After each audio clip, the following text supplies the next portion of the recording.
हरे कृष्णा, राधे राधे। आज माघ महात्म के 13वें अध्याय में आप कांचन मालिनी नाम की एक अप्सरा की कहानी सुनेंगे। राजा सहस्त्रार्जुन के सम्मुख माघ मास की महत्ता का वर्णन करते हुए दत्तात्रेय जी ने कहा कि हे राजन, माघ मास में प्रयाग में स्नान करने से जो फल मिलता है वह तो केवल ईश्वर ही कह सकते हैं। मनुष्य में उसे कहने की सामर्थ्य नहीं है। पूर्व समय में कांचन मालिनी ने भी अपने इस स्नान का फल एक राक्षस को दे दिया था, जिससे वह पापी भी मुक्त हो गया था। यह सुनकर राजा सहस्त्रार्जुन कहने लगे कि हे भगवान, वह राक्षस कौन था और कांचन मालिनी कौन थी, और उसने अपना धर्म उस राक्षस को कैसे दिया और उनका साथ कैसे हुआ। हे ऋषि, हे अत्रि ऋषि की संतानों में सूर्य के समान यह कथा सुनाकर मेरा कौतूहल दूर कीजिए। तब दत्तात्रेय जी कहने लगे, हे राजन, इस पुरातन विचित्र इतिहास को ध्यानपूर्वक सुनो। कांचन मालिनी नाम की एक सुंदर अप्सरा थी, जो माघ मास में प्रयाग में स्नान करके कैलाश पर जा रही थी। तब उसको मार्ग में जाते हुए हिमालय के कुंज से एक घोर राक्षस ने देखा।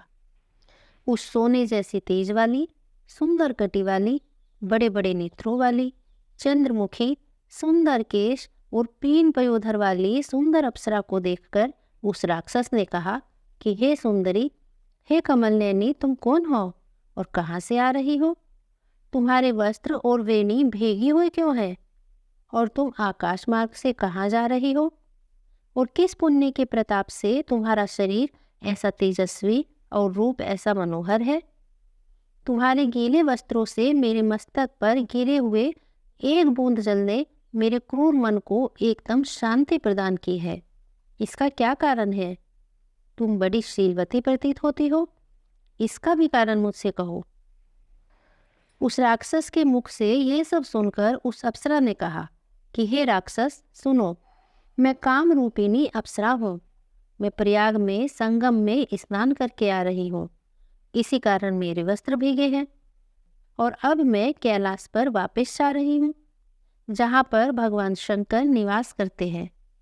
त्रिवेणी के जल से मेरी सब क्रूरता दूर हो गई है, जिसके पुण्य के प्रभाव से मैं इतनी सुंदर और पार्वती जी की प्रिय सखी हुई। हे राक्षस, मेरे विषय में जो अत्यंत आश्चर्य देने वाला एक उदाहरण है, मुझसे ब्रह्मा जी ने कहा था, वह भी सुनो। मैं कलिंग देश के राजा की एक वैश्या थी। रूप, लावण्य और सुंदरता में अपूर्व थी। मेरी सुंदरता पर सारा नगर मोहित था, और वहां मैंने अनेकों प्रकार के भोग भोगे। अनेक प्रकार के वस्त्र और आभूषणों की घर में कोई कमी नहीं थी। कई कामी पुरुष तो मुझे पाने की स्पर्धा में आपस में ही मृत्यु को प्राप्त हो गए।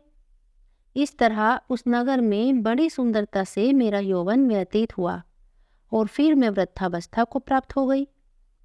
तब एक दिन मेरे मन में विचार उत्पन्न हुआ कि मैंने अपनी सारी आयु पापों में ही व्यतीत कर दी। धर्म का कोई कार्य, दान, तप, यज्ञ आदि कुछ भी नहीं किया। शिव या दुर्गा जी की आराधना नहीं की, न ही कभी भगवान विष्णु का पूजन किया।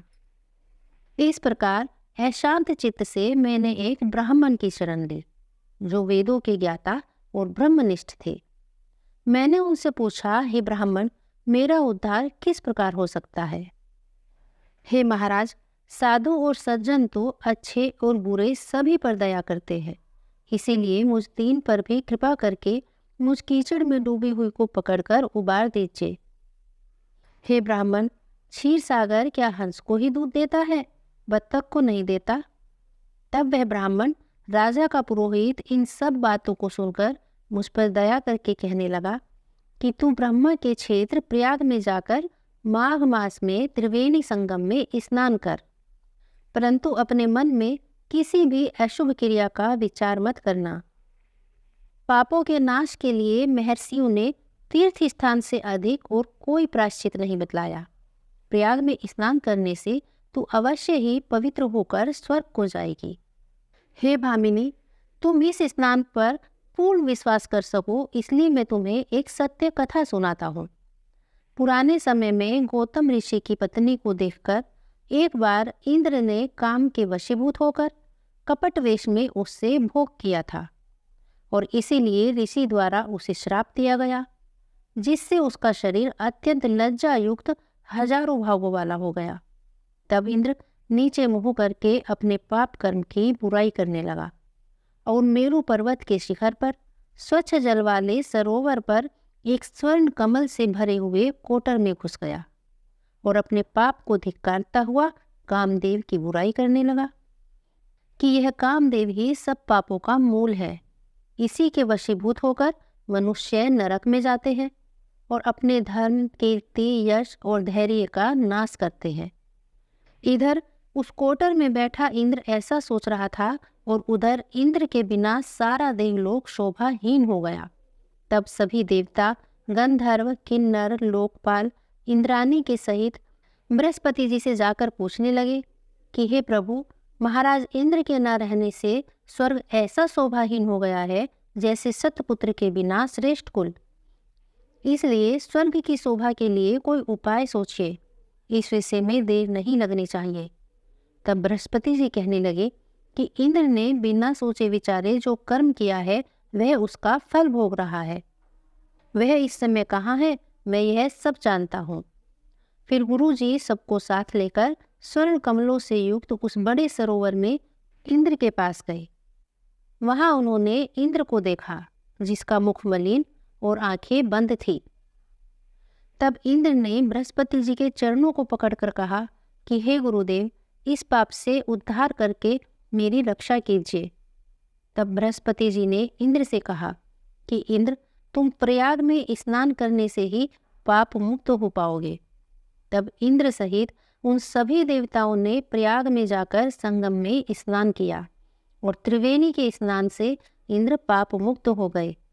तब बृहस्पति जी ने इंद्र को वरदान दिया कि तुम्हारे शरीर में जितने भाग हैं वे सब नेत्र हो जाए।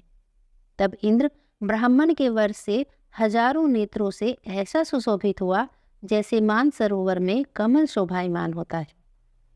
माघ महात्म का 13वां अध्याय यही समाप्त होता है। कांचन मालिनी और उस राक्षस की आगे की कहानी आप कल के अध्याय में सुनेंगे। अगर आपको माघ महात्म की ये कथाएं पसंद आ रही हो तो इस वीडियो को लाइक और कमेंट जरूर कीजिएगा। हरे कृष्णा, राधे राधे।